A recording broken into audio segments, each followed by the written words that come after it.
దేవుడు నీ సమయాన్ని అంచెలంచెలుగా ఎదిరింపజేస్తాడు. నువ్వు ఊహించని కార్యాలు దేవుడు చేస్తాడు. Anyway, congratulation Kaushik. దేవుడు నిన్ను అధికంగా దీవించును గాక. ఇక ఉన్నత చదువులో, ఉన్నత డిగ్రీస్ లోనికి వెళుదువు గాక. మంచిది. హల్లెలూయా. ఇప్పుడు దాని శుభాభివందనములు దేవుని పక్షంలో మరియు కుటుంబ పక్షంలో మీ అందరికి తెలియపరుస్తున్నాను. గత పునరుద్ధానమున మరి అందరము సంతోషముతో ఆనందంతో గడిపాం. అవునా? వారమంతా సంతోషంగానే ఉన్నారా? Very good. దేవునికి మహిమ కలుగును గాక. ఎనర్జీ ఎక్కడి నుంచి వచ్చిందండి? 40 రోజులు దేవునితో గడిపిన విధానం. అవునా? మంచిది. మరి అందరూ ఆరోగ్యంగా ఉన్నారా? ఆరోగ్యంగా ఉన్నారు, సమృద్ధిగా ఉన్నారు, సామర్థ్యత పొందుకొని ఉన్నారు. ఆయన సన్నిధానములో ఈరోజు ఆనందంతో గడుపుతున్నారు. ఇది నిజమే, ఇది నా పట్ల దేవుడు కార్యం చేశాడు అన్న వారందరూ బిగ్గరగా ఒకసారి హల్లెలూయా, హల్లెలూయా. మంచిదండి. మరి ఈ దినము దేవుడు ఒక అద్భుతమైనటువంటి ఒక హెచ్చరిక,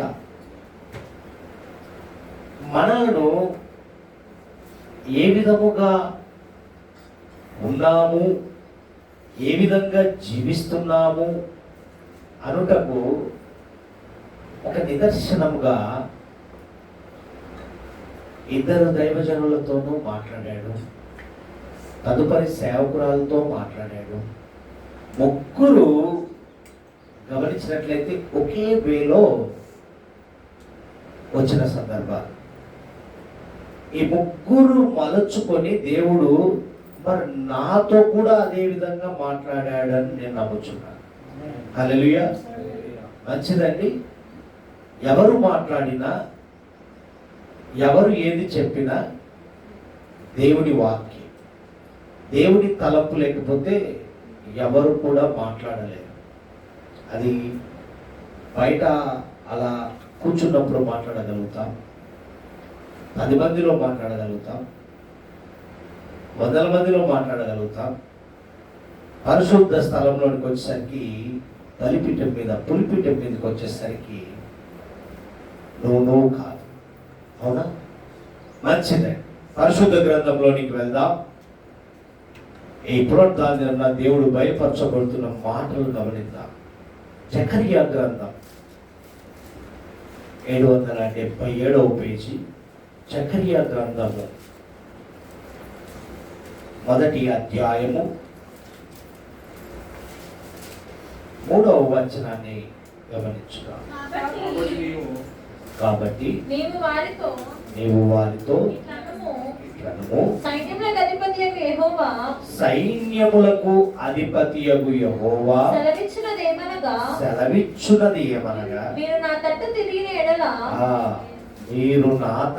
తిరిగిన ఎడల నేను మీ తట్టు తిరుగుదునని సైన్యములకు అధిపతియగు యెహోవా సెలవిచ్చుచున్నాడు. ఇదే సైన్యములకు అధిపతియగు యెహోవా వాక్కు. మీరు మీ పితరుల వంటి వారై ఉండవద్దు. పూర్వీకులైన ప్రవక్తలు సైన్యములకు అధిపతియగు యెహోవా సెలవిచ్చున్నది ఏమనగా, మీ దుర్మార్గతను, మీ దుష్క్రియలను మాని తిరుగుడని వారికి ప్రకటించినను వారు వినకపోయిరి. నా మాట ఆలకించకపోయిరి. ఇదే యెహోవా వాక్కు. ఇశ్రాయేలు ప్రజలను ఉద్దేశించి దేవుని యొక్క దర్శనము పొందుకున్నటువంటి జకరియా ప్రవక్త గారు రాస్తున్నటువంటి మాటలు. ఇక్కడ ఏమంటున్నాడంటే, ఇజ్రాయేలు ప్రజల వలె మీరు ఉండొద్దు. మారిన ఇజ్రాయేలుగా దేవుని చేత ఎన్నుకోబడినటువంటి ప్రజగా మీరు నా సొత్తు కాబట్టి నీతో నేను మాట్లాడుచున్నాను అంటున్నాడు. అంటూ ఏమంటున్నాడంటే, ప్రియమైన దేవుని సంగమా, 3వ వచనంలో అంటున్న మాట చూడండి. మన పిల్లలకు తల్లిదండ్రులు ఏ విధంగా మాట్లాడతారు కదా, నువ్వు నా మాట వింటే నేను ఏదైనా. ఎంత గొప్ప దేవుడు అండి, ఎంత బ్రతిమలాడుకుంటున్నాడో కదా. గద్దిస్తున్నాడా, కమాండింగ్ చేస్తున్నాడా? ఏమంటలేడు, చిన్న మాట అంటున్నాడు. మీరు నా తట్టు తిరిగిన ఎడల నేను మీ తట్టు తిరుగుదునని సైన్యములకు అధిపతి యెహోవా సెలవిచ్చుచున్నాడు. సింపుల్గా చెప్పాడు. నువ్వు నా తట్టు అంటే నువ్వు నా పని చెయ్యి. పిల్లలకు చెప్తున్నాడు దేవుడు, బాగా గమనించండి. ఎగ్జామ్స్ వస్తే దేవుడిని మర్చిపోతారు. ప్రేయర్లు కానీ వాక్యం చదవడం కానీ, నువ్వు నా పని చెయ్యి, నేను నీ పని చేస్తాను. నీ రిజల్ట్ కానీ నీది ఏది కావాలో నేను చేస్తాను. ముందుగా పిల్లలకు పరిశుద్ధ గ్రంథము చదవడం నేర్పండి. ఆ తర్వాత బుక్స్ ఆటోమేటిక్గా వాళ్ళకి అర్థమవుతాయి. అందుకే ఇక్కడ మాట్లాడుతున్న మాట ఏంటంటే, మీరు నా తట్టు తిరిగిన ఎడల నేను మీ తట్టు. ఎదినాంశము ప్రియమైన దేవుని బిడ్డలారా, యూ టర్న్. ఏంటండి? You turn. దేవునికి మహిమ కలుగును గాక. వెళ్తూ సడన్ గా తిప్పుతాం కదా, ఏదో గుర్తొచ్చో. మన జీవితాన్ని కూడా దేవుడు ఏమంటున్నాడంటే, నువ్వు వెళ్తున్న క్రమంలో నా మాట విన్నప్పుడు యూ టర్న్ చేస్తాం. ఒకసారి ఇంటికి వెళ్ళొద్దాం అనుకుంటాం కదా. అలాగే దేవుని కృప బాహుల్యము మన మీద ఉన్నది కాబట్టి ఆయన మాట్లాడుతున్నాడు ఈ పునరుత్థాన దినమున. ఏమంటున్నాడంటే, నువ్వు నా తట్టు తిరిగితే నేను నీ తట్టు తిరుగుతాను. You turn. నీ లైఫ్ చేంజింగ్ కారణము యూ టర్న్. ప్రియమైన దేవుని సంగమా, ఈ యూ టర్న్లో ఒక అద్భుతము ఈ జకరియా గ్రంథము 1వ అధ్యాయంలో 6 అధ్యాయాల వరకు గమనిస్తే ఒక 8 దర్శనాలు జకరియా పొందుకున్నాడు. 6 అధ్యాయాలు 8 దర్శనాలు పొందుకున్నాడు. మరి జకరియా గ్రంథం అంతా ఏంటి అంటే, మారు మనస్సు, పశ్చాత్తాపము, ఈ 2 వివరణ ఇచ్చే గ్రంథం ఇది. జకరియాకు బయలుపరిచిన విధానం ఏంటంటే, ఎప్పుడు చూసినా మారు మనస్సు గురించి, పశ్చాత్తాపం గురించి వివరించమని ప్రవక్తకు దేవుడు బయలుపరిచాడు. అదేవిధంగా ఇజ్రాయేలు ప్రజలు మరియు యెరూషలేము దేవాలయం కొరకు కూడా మాట్లాడిన సంఘటన ఉంది. ఇంకొకటి ఏంటి, మెస్సయ్య యొక్క రాకను గురించి ప్రస్తావిస్తూ, అంటే 2వ రాకడ గురించి, ఆయన రాకడ సమీపంగా ఉందని ప్రస్తావిస్తూ ఈ అధ్యాయము 1వ అధ్యాయంలో 2 దర్శనాలు కనపడతాయండి. 2 దర్శనాలు కనపడుతూ ఒక హెచ్చరిక ఇస్తున్నాడు. మొదటిగా దర్శనాల్లో గుర్రముల గురించి దర్శనాలు ఉన్నాయి. 7వ అధ్యాయము 17వ వచనం వరకు ఉంటుంది గుర్రముల గురించి దర్శనం. అదేవిధంగా 18వ వచనం నుంచి 21వ వచనం వరకు 4 కొమ్మలు మరియు 4 కంసాలుల గురించి దర్శనం ఉంటుంది. కంసాలు అంటే ఎవరండి? బంగారు హౌస్లో అంటారు కదా. దర్శనాలు అంటే ఈ దినము బయలుపరచబడుతున్నటువంటి విధానము, మాట ఏంటంటే, ఈ దర్శనాల గురించి కాదు, దేవుడు మాట్లాడుతున్న మాట ఏంటంటే, జకర్యాకు వచ్చాయి దర్శనాలు, నేను ఇచ్చేశాను, కానీ మీకు ఒక హెచ్చరిక విధానాన్ని వివరిస్తున్నాను అంటున్నాడు. ఏంటి హెచ్చరిక విధానం అంటే, యూదులకు చెప్పుకుంటూ మారు మనస్సు నిమిత్తమై, యూదుల మారు మనస్సు నిమిత్తమై, మరలా మన మారు మనస్సు నిమిత్తమై మాట్లాడుచున్నాడు. ఎక్కడ అంటే చూడండి, మొదటి అధ్యాయములో 1, 2, 3 నుంచి 6 వచనాల్లో కూడా ఏమని మాట్లాడాడండి? మీరు నా తట్టు తిరిగిన ఎడల నేను మీ తట్టు తిరుగుదును. హల్లెలూయా. ఇక్కడ ఒకటి మాట గమనించండి, జకర్యా అని వ్రాయబడుతున్న మాట ఏంటంటే, జకర్యా గ్రంథము అంటే, జకర్యా అనే మాటకు అర్థము దేవుడు జ్ఞాపకము చేసుకొనును. ఆ మాటకు అర్థం జకర్యా అంటే దేవుడు జ్ఞాపకము చేసుకొనును. చూడండి, ఆ మాటలోనే అర్థం. అంటే దేవుడు జ్ఞాపకము చేసుకున్నాడు కాబట్టి జకర్యాను నిలబెట్టి, ఆ జకర్యా ద్వారా ఇశ్రాయేలు ప్రజలకు మారు మనసు, పశ్చాత్తాపం కలిగిన జీవితాన్ని నెమరు వేస్తూ వెళ్తున్నాడు. వారు మరచిన జాబితాలో ఉన్నారు. వారు ఆయన అద్భుతాలు, సూచక్రియలు, ఆయన చేసిన క్రమం అంతా మరచి జీవిస్తున్నారు. చెబుతున్నాడు. ఒకసారి చెప్పాడు, 2 సార్లు చెప్పాడు, 3 సార్లు చెప్పాడు. విననల్లని జనాంగముగా ముద్ర వేశాడు, లోబడని జనాంగముగా పిలువబడ్డారు. ప్రియమైన దేవుని సొత్తైన ప్రజలారా, జకర్యా అనగా దేవుడు జ్ఞాపకము చేసుకొనును. దేవునికి మహిమ కలుగును గాక. ఈ జకర్యా గ్రంథములో దర్శనములు, దృశ్యములు, గుర్తులతో కూడినటువంటి ప్రవచనాలను మనం గమనించవచ్చు. ఆషమాషమైనటువంటి గ్రంథము కాదు ఇది. ఆ ప్రవచనాలు సత్యము, ఆ దర్శనములు సత్యము. అవి గుర్తులతో లిఖింపబడినటువంటి గ్రంథం ఇది.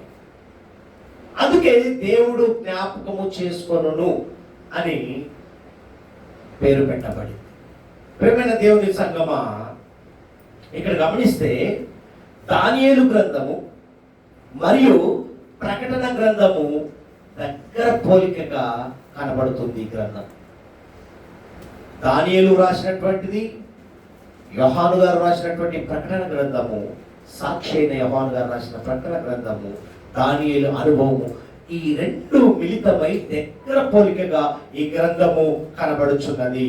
ఎందుకు ఈ వివరణ ఇస్తున్నానంటే, మనము ఈ జకర్యాలో ఉన్న ప్రవచనాలు, ఈ జకర్యాకు వచ్చినటువంటి దర్శనాలు, జకర్యాకు చెప్పమన్నటువంటి వాక్కు, మరి దానియేలుకు ప్రత్యక్షత, యోహాను గారి ప్రత్యక్షత కనబరచబడుచున్నది. ప్రియమైన దేవుని సంగమా, ఇక్కడ గమనించండి, ఇశ్రాయేలు ప్రజలు అనేక మార్లు దేవుని దగ్గర నుండి వారు ఏం చేశారంటే వైదొలిగిపోతున్నారు. వస్తున్నట్టుగానే ఉంటున్నారు, తొలగిపోతున్నారు. వింటున్నట్టుగానే ఉన్నారు, వినగల్లనిగా ఉంటున్నారు. ప్రియమైన దేవుని సంగమా, చూడండి, ఇక్కడ అనంత ప్రేమామయుడైనటువంటి దేవుడు మాట్లాడుతున్న మాట. ఆయన మామూలు ప్రేమ కాదు. అంత ప్రేమ కలిగిన దేవుడు నా యొద్దకు తిరిగి రండని అనేక మార్లు తన ప్రజలను పిలవడము జరుగుతున్న సందర్భాన్ని మనం ఈ గ్రంథంలో చూస్తున్నాం. పిలిచేవారే తెలుస్తుంది ఆ బాధ కదా.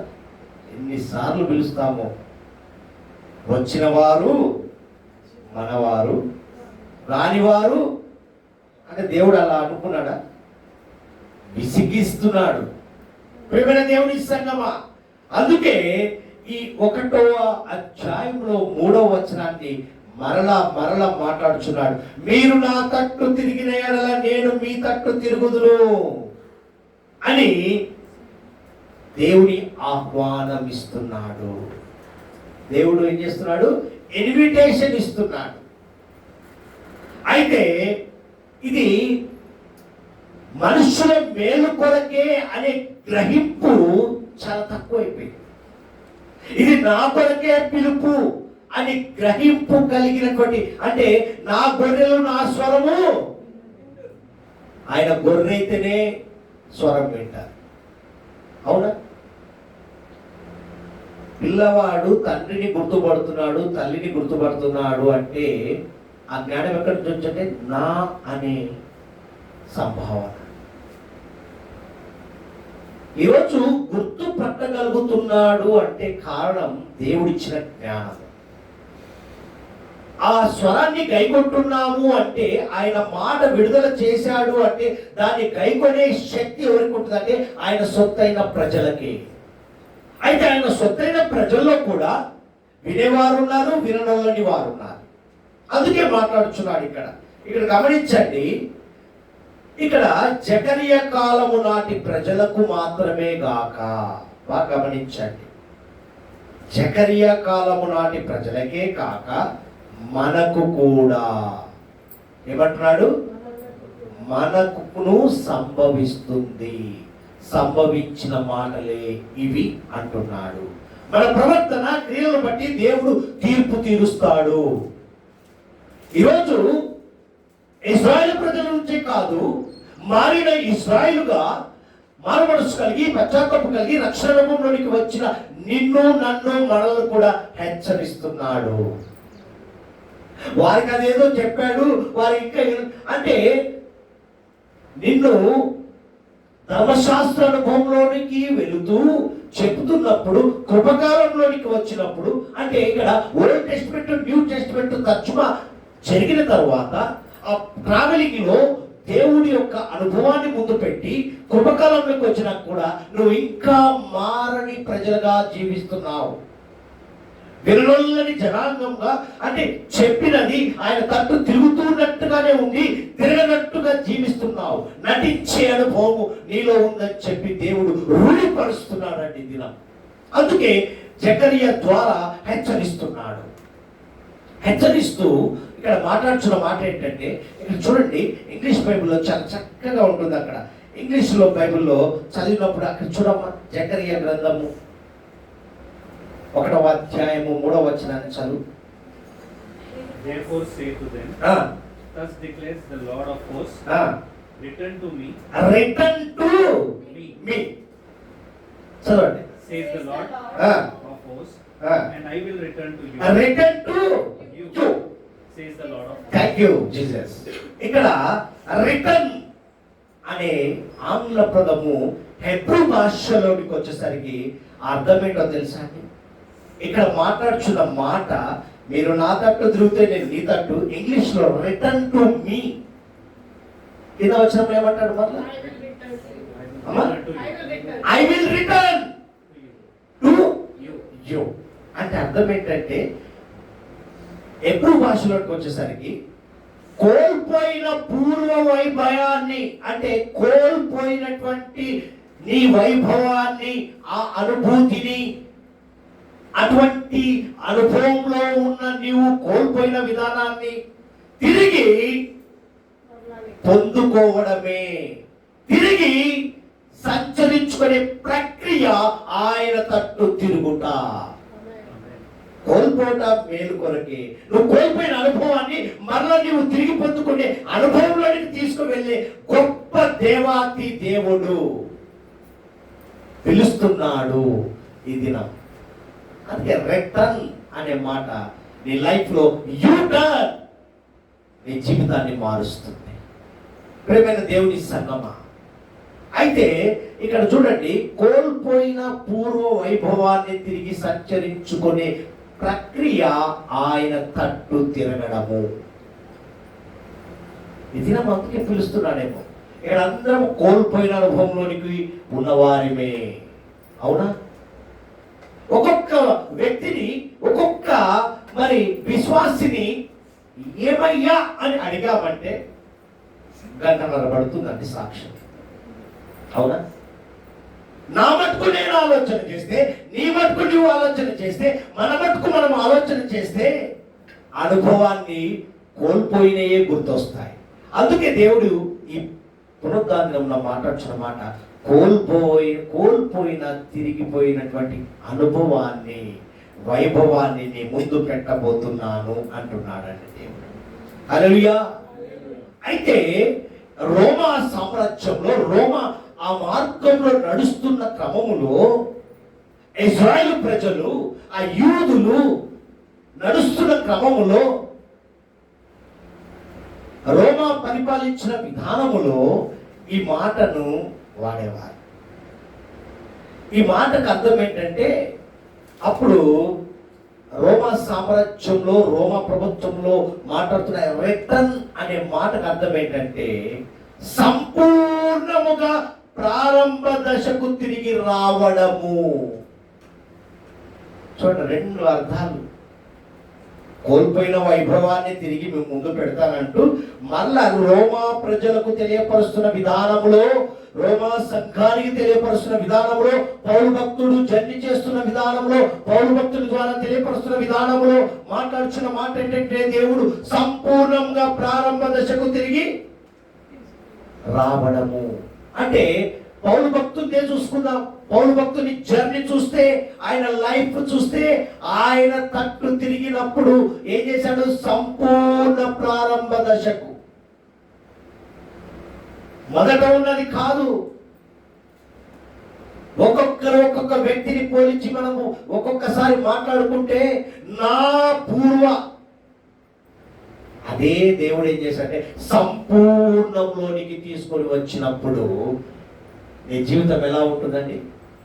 ప్రశాంతమైన జీవితం, సమాధానము కలిగిన జీవితం, సంతోషము కలిగిన జీవితం, నిరుత్సాహము లేని జీవితం.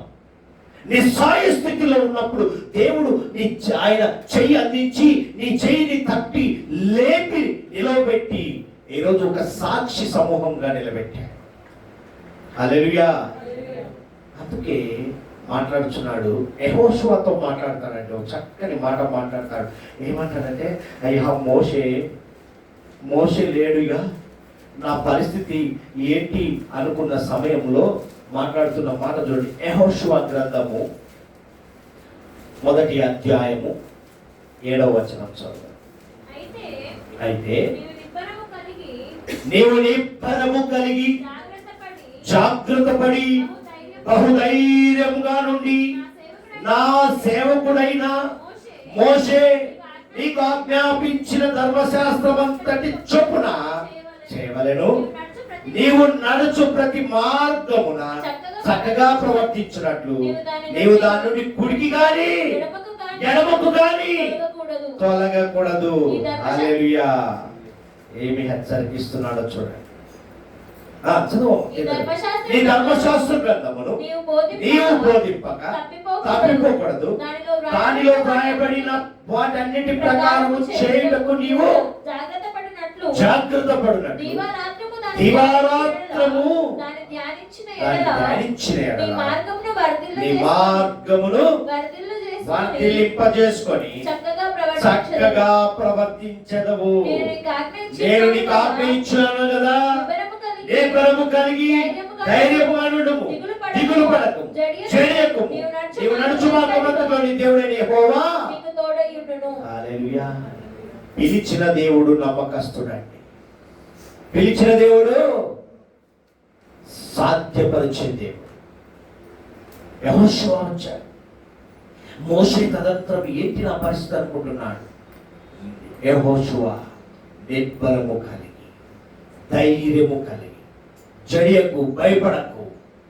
నేను ఏదైతే గ్రంథం ఇచ్చానో ఆ గ్రంథము చదివి దాని నుండి కుడి ఎడమ తొలగకుండా ప్రవర్తించే విధముగా ప్రవర్తిస్తూ, బోధించే విధంగా బోధించుకుంటూ, అంటే సత్యాన్ని రూఢిపరచమన్నాడు. నేను నీకు ముందు వెనక ఆవరించి ఉంటాను. 139వ కీర్తనలో దావీదుతో మాట్లాడినట్టుగా ముందు వెనక నువ్వు నడుచుట, లేచుట, నువ్వు పరుండుట, నువ్వు ఎక్కడున్నావో. యోనాను చూసారా? ఎక్కడున్నాడు యోనా?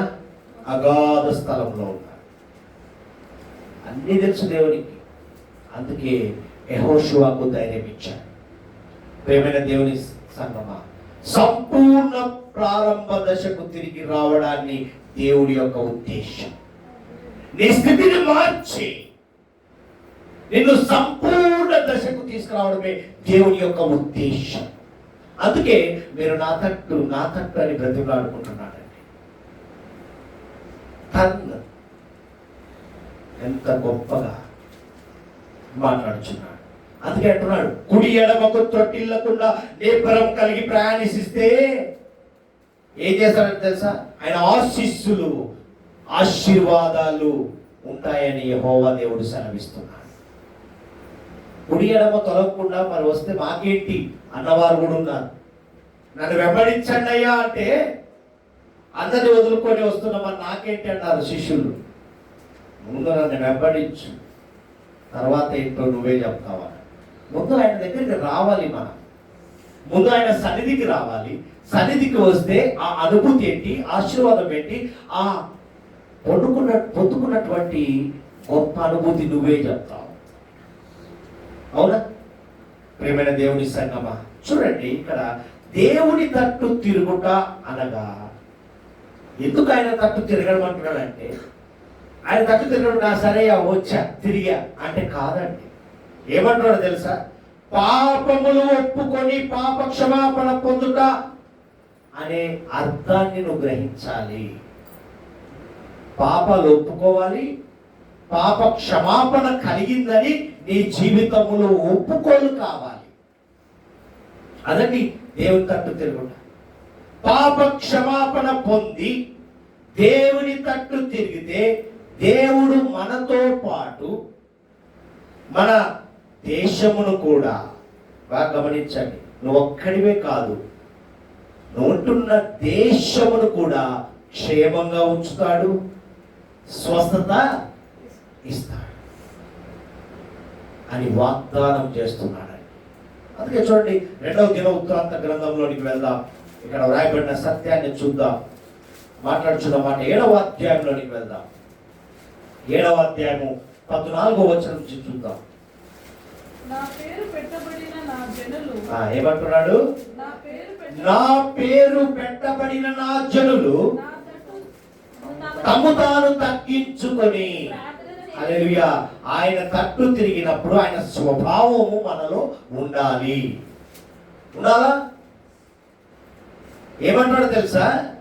నా పేరు పెట్టబడిన నా జనులు తమ్ము తాను తగ్గించుకొని ప్రార్థన చేసి నన్ను వెదకి తమ చెడు మార్గమును విడిచిన ఎడల ఆకాశము నుండి, ఎక్కడ నుండి?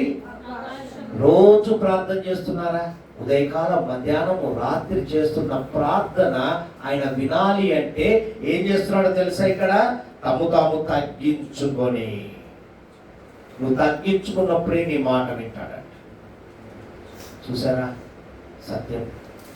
మరలా ఏమంటున్నాడు? ప్రార్థన చేసి నన్ను వెదకి తమ చెడు మార్గములు విడిచిన ఎడల ఆకాశము నుండి నేను వారి ప్రార్థనను విని వారి పాపమును క్షమించి వారి దేశమును, హల్లెలూయా, మన దేశం కోసం ప్రార్థన చేస్తున్నా. నీలో తగ్గింపు ఉంటేనే. ఇప్పుడు ట్రంప్ ఒక మెట్టు దిగాడు కాబట్టే కదా, అంటే తగ్గింపేనా? మనం కూడా తగ్గించుకోవాలి. మాట్లాడుతున్నాడు, నువ్వు నా తట్టు తిరిగితే నేను నీ తట్టు అంటే ఏంటో తెలుసా? తగ్గింపు. నేను ఎంత తగ్గించుకున్నానో మీరు కూడా తగ్గింపు, ఓర్పుగా, సహనముగా అంటూ ఈ స్థలమందు చేయబడు ప్రార్థన మీద నా కనుదృష్టి నిలుచును, నా చెవులు దాన్ని, నువ్వు ఏ ప్రాంతంలో ఉండి ప్రార్థన చేస్తున్నావో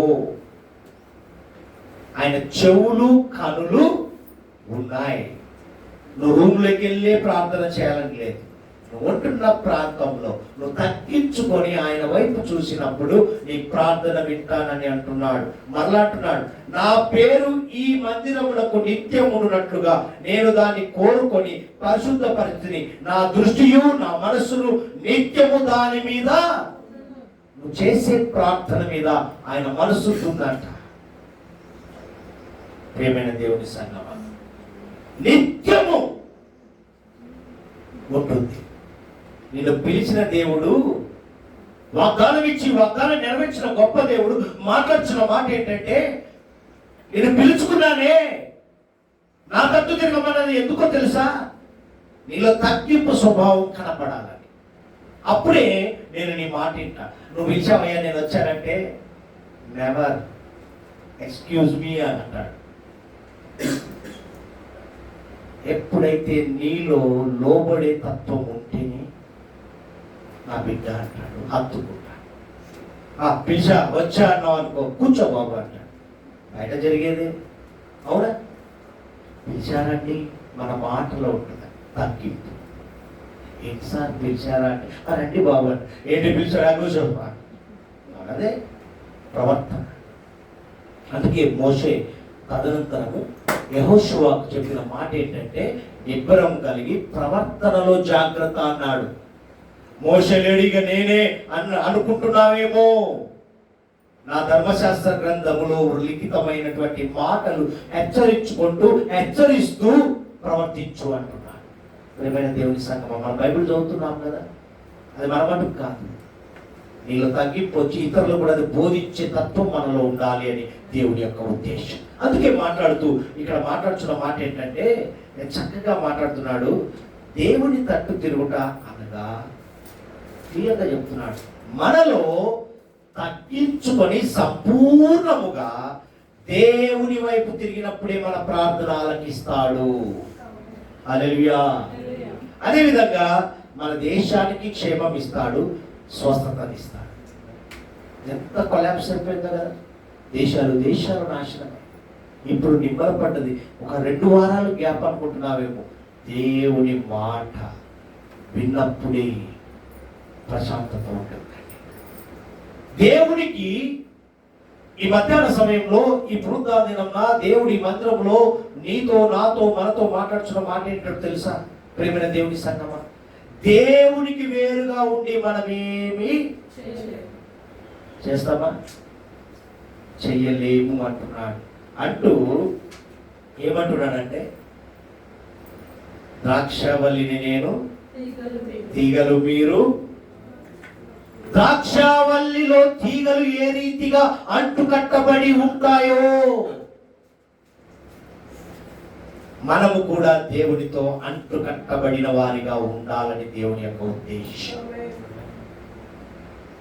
మమేకమైనప్పుడే అది ఫలించి అభివృద్ధి చెందుతుంది. అవునా?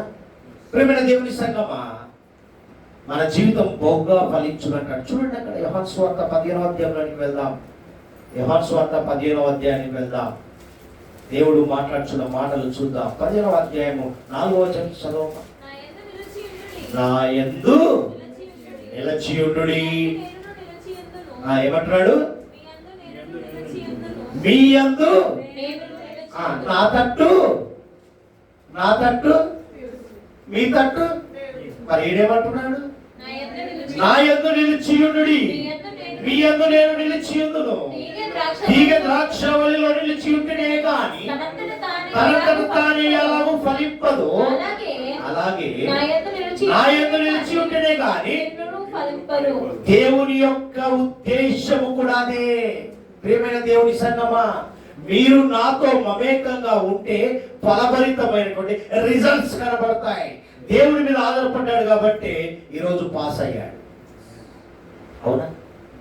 ఈరోజు నీ జీవితంలో ఒకటి పొందుకుంటున్నావు అంటే దేవుని మీద ఆధారము. అందుకే ఆధారం నీవేనయ్యా. అవునా? ఆధారము లేకపోతే నీ జీవితంలో ఒక బ్యాలెన్స్, ఒక సపోర్ట్ లేకపోతే నిలబడతావా? నేను నిలబడ్డానంటే కారణం నా భార్య. ప్రతి పురుషుడు చెప్పే డైలాగ్. నా బ్యాక్ బోన్ ఎవరయ్యా అంటే మై వైఫ్ అంటాం. నా దేవుడు అంటామా? అనం. అంటే దేవుడు ఇచ్చినటువంటి భార్య కాబట్టి చెప్తున్నాను. అంటే చెప్తున్నాను, దేవుని తర్వాతనే ఎవరైనా. హల్లెలూయా. అందుకే అంటున్నాడు అక్కడ, ఏమంటున్నాడండి? నా యందు నిలిచియుండుడి, మీ యందు నేను నిలిచియుందును. తీగ ద్రాక్షవల్లిలో నిలిచి ఉంటేనే కానీ తనంతట తానే ఎలాగో ఫలింపదు. అది ఫలిస్తుందండి? తీగ దూరం ఉంది, ఫలిస్తుందా? మనం దూరంగా ఉన్నాం. దేవుడు చేస్తాడులే, నేను మందిరానికి రాను, దేవుడికి ప్రార్థన చేయను, దేవుడితో మాట్లాడను అంటే ఫలిస్తావా? రా బిడ్డ. పిల్లలు దూరంగా ఉంటే వాళ్ళు ఎదిగి పెద్దగా అవుతారా? తల్లిదండ్రులతో అంటే చూడండి ఎలా పోలుస్తున్నాడు. ద్రాక్షావల్లిని నేను, మీరు నాతో మమేకంగా ఉంటేనే ఫలిస్తారు అంటున్నాడు. మళ్ళీ అంటున్నాడు, ద్రాక్షావల్లిని నేను, తీగలు మీరు. ఎవడు నా యందు నిలిచియుండునో, నేను ఎవరి యందు నిలిచియుందునో వాడు బహుగా ఫలించును. నాకు వేరుగా ఉండి ఖచ్చితమైన కమాండింగ్ వర్డ్. అవునా? మీరు నా తట్టు, నేను మీ తట్టు అన్నది ఎంత నిజమో, మీరు నా యందు నిలిచి ఉంటే మీరు బహుగా ఫలిస్తారు. దేవునితో మమేకంగా నడిచిన కుటుంబాలను ఒక్కసారి చూడండి, ఆయా భక్తులను చూడండి, ఉంటున్న మన సంఘములో ఉన్న వారిని గమనించండి. ఒక్కసారి గమనిస్తే దేవునితో నడిస్తే నీ జీవితము ప్రశాంతమైన జీవితము ఆశీర్వాదాలతో పొందుకొని ముందుకు వెళుదువుగా. అందుకే అంటున్నాడు, మమేకమైనప్పుడు మన జీవితము బహుగా ఫలించును. చదవమ్మా. నాకు వేరుగా ఉండి ఎవడైనను నా యందు నిలిచి ఉన్నని ఎడల వాడు తీగ వలె బయట పారవేయబడి, ఎండిపోయిన తీగను ఏం చేస్తామండి? పీకి పారేస్తాం. ఇది పండదు అని. దేవుడు కూడా మనుషులంటి వాటిని పోగు చేసి అగ్నిలో పారవేతురు, అవి కాలిపోరు. మనం ఏం చేస్తాం? ఎండిన తీగలన్నీ తీసి కాల్చి చేస్తాం. పడవేయడమే కాదు, కాల్చి వేస్తాం. నా యందు మీరును, మీ యందు నా మాటలు నిలిచి ఉండిన ఎడల అది మీకేది ఇష్టమో అడుగుడి, అది మీకు అనుగ్రహింప. చూసారా? అదేంటంటే నా అంటే రిలేషన్ చూడండి ఎంత దగ్గర అవుతుందో. అంటే ఎంత మనకు ఏమంటారు దాన్ని, దేవునికి మనకంటే తండ్రికి కుమారుడికి కుమార్తెకు ఉన్నటువంటి ఆ స్వాతంత్ర్యం. అవునా? తండ్రిని కాబట్టి అడిగాడండి, వేరే వాళ్ళైతే ఎందుకు అడుగుతుంది? అంటే అంత అనుభూతి, అంత మమేకము కలిగిన జీవితము మనం కలిగి ఉండాలని దేవుని యొక్క ఉద్దేశం అండి. అందుకే ప్రవక్తకు బయలుపరిచి మాట్లాడి ఏమంటున్నాడంటే చూడండి ఇక్కడ, నా యందు మీరును, మీరు ఏది అడిగితే అడిగినవన్నీ పొందుకున్నాం. దేవునికి మేము కలుగునుగా, ఇంకా పొందుకుందురుగా. 11వ వచనానికి వచ్చేసరికి, మీ యందు నా సంతోషము ఉండవలననియు, మీ సంతోషము పరిపూర్ణము కావాలననియు ఈ సంగతులు. ఏ సంగతి? మీరు నా తట్టు తిరిగితే, నేను ఎవడైతే నాతో నిలిచి ఉండకపోతే, నిలిచి ఉంటే ఫలిస్తావు. ఇవి చెప్తున్నాను బిడ్డ అంటున్నాడు. చివరికి వచ్చేసరికి ఏమంటున్నాడు? మీ యందు నా సంతోషము ఉండవలననియు, మీ సంతోషము పరిపూర్ణము కావాలననియు ఈ సంగతి. జకరియా ప్రవక్తకు బయలుపరచబడిన విధానము, ప్రవచనము. మీరు నా తట్టు రిటర్న్, యూటర్న్. నీ జీవితం యూటర్న్ అయినప్పుడే ఆశీర్వాదాలతో పొందుకొని తిరిగి వెళ్తావు. ప్రేమైన దేవుని సంగమా, అందుకే ఈ మధ్యాహ్న సమయంలో దేవుడు ఒక చక్కని మాట మనల్ని అడుగుతున్నాడు. మనం అడగవలసిన మాట ఏంటో తెలుసు. నిజమైన ద్రాక్షావల్లినైనా మా యేసయ్యా మీ తట్టు తిరిగి నిత్యము మీలో నిలిచి ఫలభరితమైన జీవితము జీవించే కృపను మేము ఇంకనూ పొందుకుందుము గాక. ఆమేన్. దేవుడి మాటలు దీవించును గాక.